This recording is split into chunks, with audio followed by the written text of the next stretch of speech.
नेहमी आपण हाताळत असलेल्या गोष्टींतून, दैनंदिन जीवनाशी संबंधित असलेल्या लोकांकडून जसाच्या तसा परतावा मिळण्याची आशा बाळगून बसतो.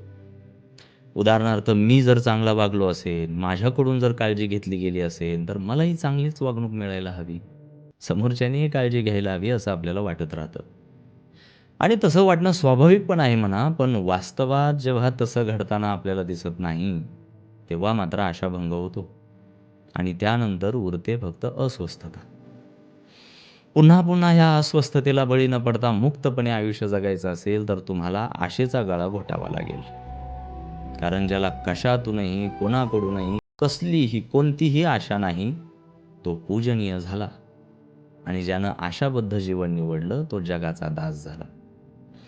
असं फक्त मी नाही म्हणत, श्रीमंत संत जगद्गुरू तुकाराम महाराजांचा अभंग.